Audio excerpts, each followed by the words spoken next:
요한복음 20장 10절로 18절에 있는 말씀인데요. 한 절씩 서로 교독할게요. 제가 먼저 10절 읽습니다. 이에 두 제자가 자기들의 집으로 돌아가니라.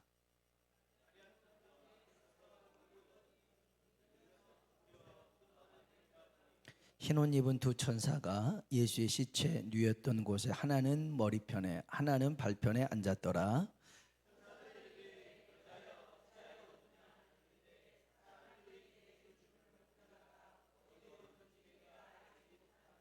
이 말을 하고 뒤로 돌이켜 예수께서 서 계신 것을 보았으나 예수이신 줄은 알지 못하더라.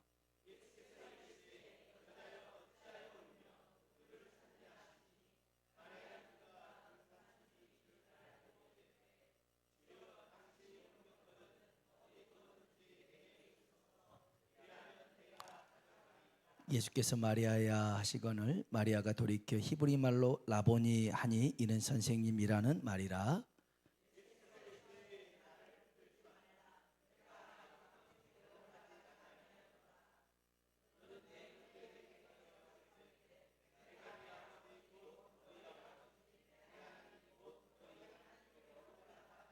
같이요.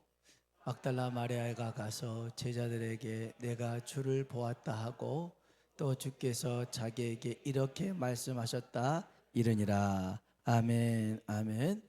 우리 한번 서로 한번 인사할까요? 옆 사람 보고 하나님의 은혜가 당신에게 임하기를 원합니다. 내가 당신에게 임하기를 원합니다. 한 번 더 하나님이 당신에게 복 주시기를 원합니다. 당신에게 복 주시기를 원합니다. 많이 노곤하시죠?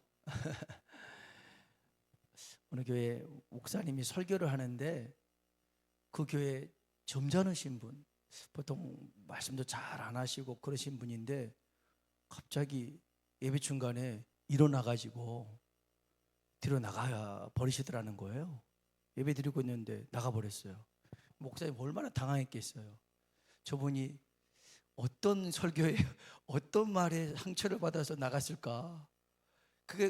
그런 일이 있으면 설교자가 당황을 해요. 그래서 어떻게 말을 해야 되지? 막 하고 이제 예배를 끝났어요. 부인 집사님을 불렀어요.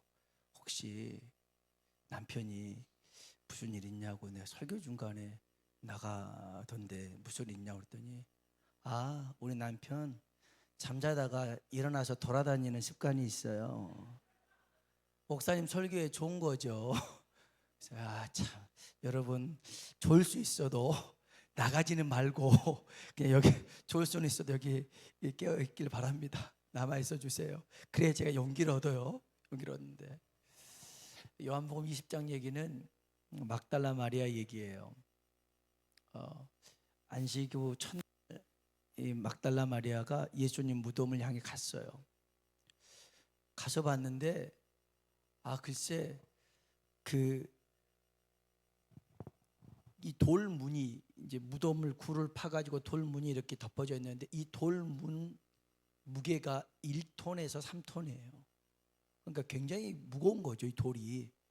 그러니 마르다 보고 예수님께서 돌문을 옮겨놔라 했을 때 당황하겠죠.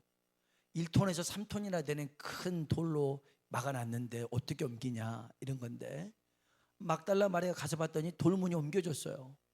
거기에 무덤 안을 봤더니 예수님의 시신이 없어요. 그래서 막달라 마리아가 베드로 요한에게 달려갔어요. 예수님 시신이 없어졌다고. 무덤이 열려있는데 내가 보니까 없다고. 그래서 베드로 요한이 와서 봐요. 와서 보니까 진짜 없어요. 진짜 없어요.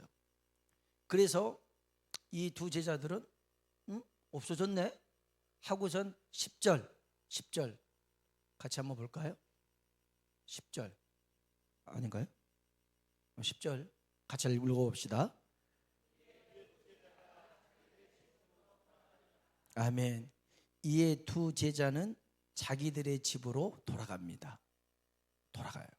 그런데 막달라 마리아는 집으로 돌아가지 않습니다. 집이 없어서 그런 게 아니에요.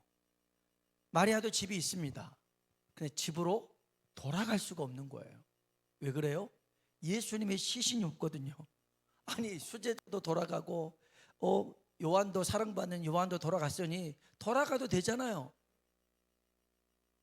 마치 이런 거예요. 예배 드리러 왔는데 목사님도 안 나왔어요. 전사님도 안 나왔어요. 그러면 아무도 없네? 하고 그냥 갈 수도 있잖아요. 그런데 그 자리에서 가끔 그럴 때가 있거든요. 새벽에 제가 빠질 때가 있어요.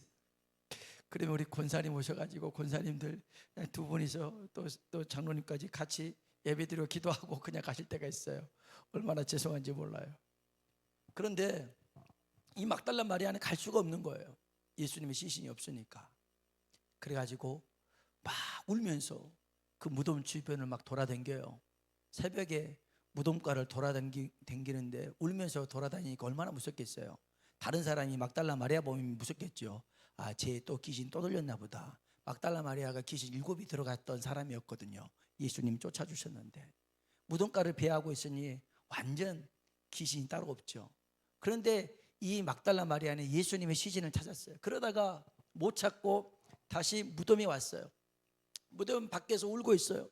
울다가 쳐다보다가 울다가 쳐다보다가 계속 그렇게 반복합니다.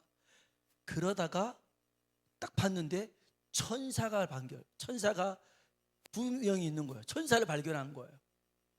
그리고 이 천사가 그러는 거예요. 말을 합니다. 너 무슨 일이냐? 왜 우냐? 예수님의 시신을 누가 가져갔나 보다. 이렇게 얘기를 합니다. 성경 한번 봅시다. 자, 11절부터 13절입니다. 읽어볼까요? 마리아는 무덤 밖에 서서 울고 있더니 울면서 구부려 무덤 안을 들여다보니 흰옷 입은 두 천사가 예수의 시체 누였던 곳에 하나는 머리편에 하나는 발편에 앉았더라. 천사들이 이르되 여자여 어찌하여 우느냐?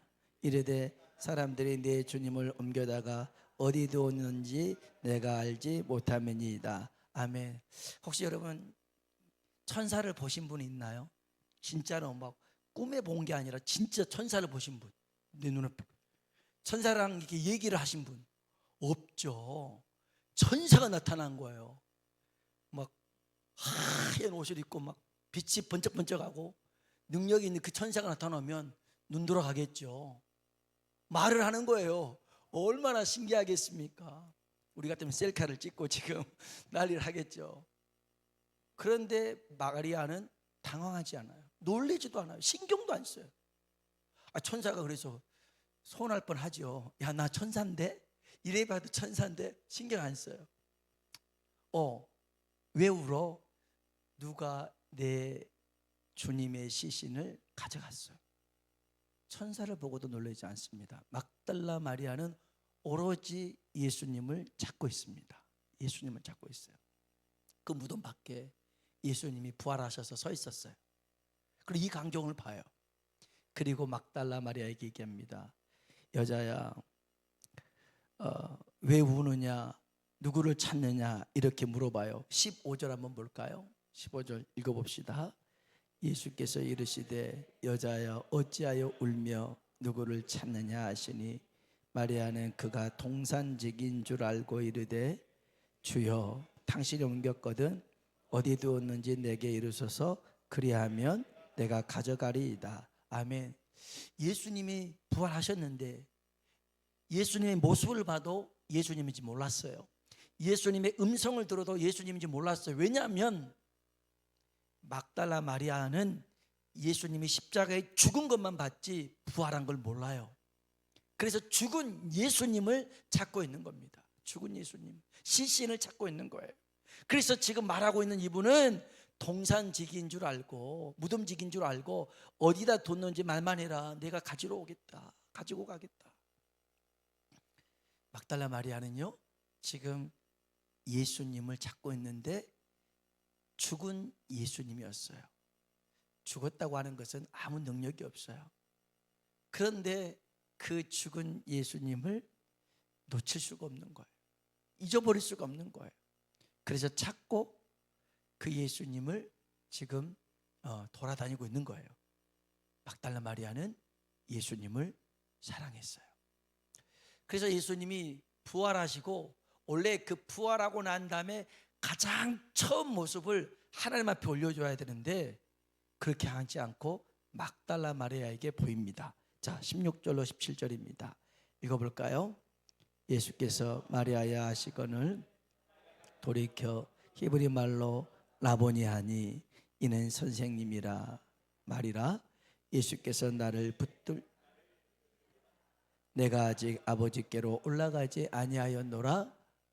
나는 내 형제들에게 가서 이르되 내가 내 아버지 곧 너희 아버지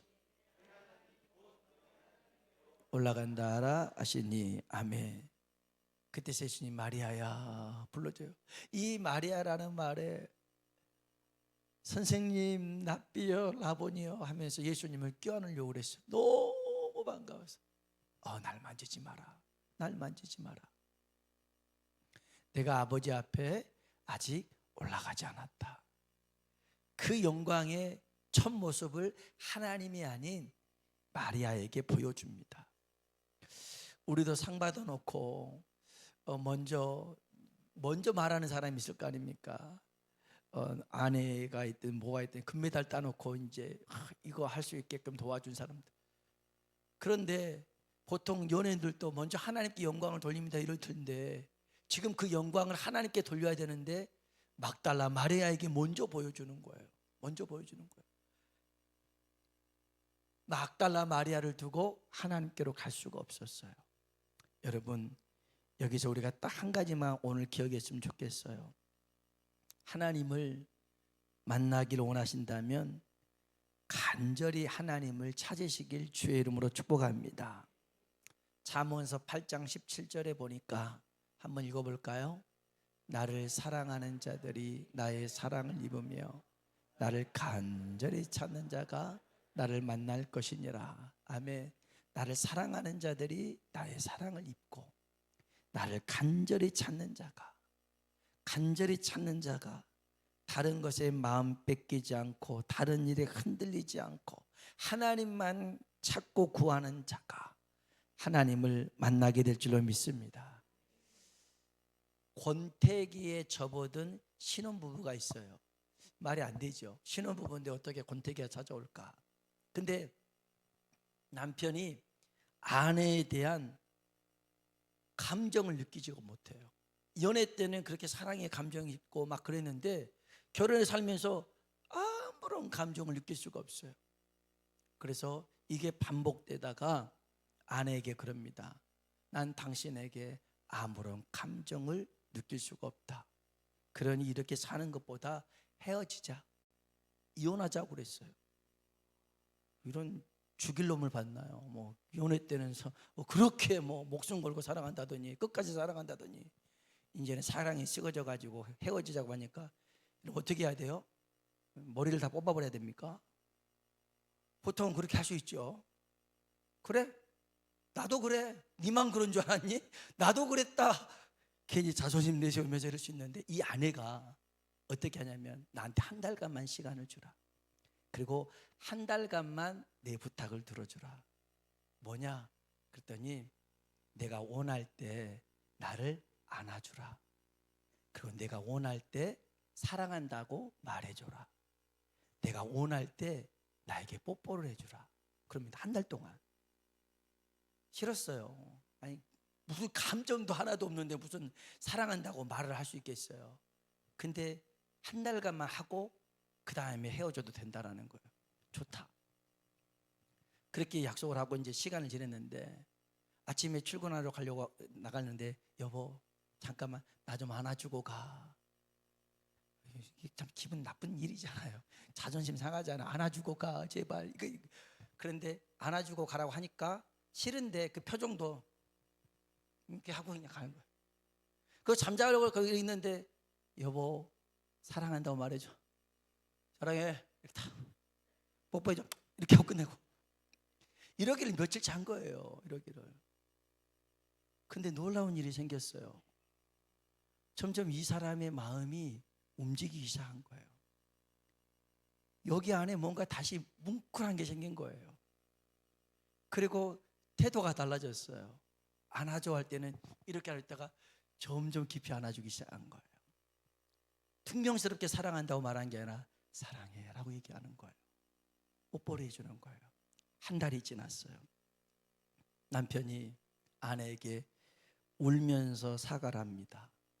내가 당신을 사랑하지 않는 게 아니라 사랑을 표현하지 않았다. 내가 잘못했다. 용서를 구하더라는 거예요. 여러분, 우리도 하나님 사랑하죠. 사랑해요. 그런데 표현을 안 합니다. 표현을 안 하다 보면 이 사랑의 감정이 무뎌집니다. 무뎌져요. 하나님께는 무뎌지고 세상은 자꾸만 다른 걸로 나를 자극합니다. 그래서 세상이 좋아 보입니다. 하나님에게 느끼지 못했던 것들을 세상이 느끼기 시작합니다. 거기에 빠져들기 시작합니다. 그러면 소위 전문 용어로 양다리가 되는 겁니다. 양다리가 되는 거예요. 여러분, 정말 우리가 하나님만 찾고 구하면 하나님이 우리 삶 속에 지금도 놀랍도록 역사하실 줄로 믿습니다. 어느 선교사님이 그런 얘기를 하시더라고요. 왜 선교지에서는 치유와 신유의 역사가 자주 일어나는데 국내 교회에서는 자주 일어나지 않는 이유가 뭘까?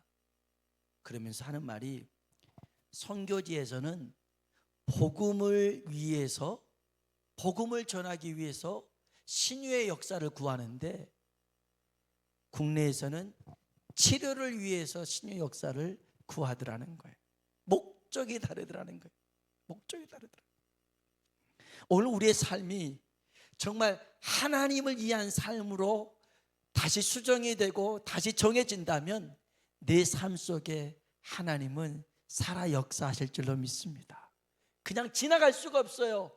마리아야 라고 불러주셨듯이 하나님을 찾고 구하는 자를 지금 만나 주실 줄로 믿습니다. 그 은혜 가운데 살아가는 우리 모두가 되기 주의 이름으로 축원합니다. 같이 한번 찬양을 한번 불러볼까요?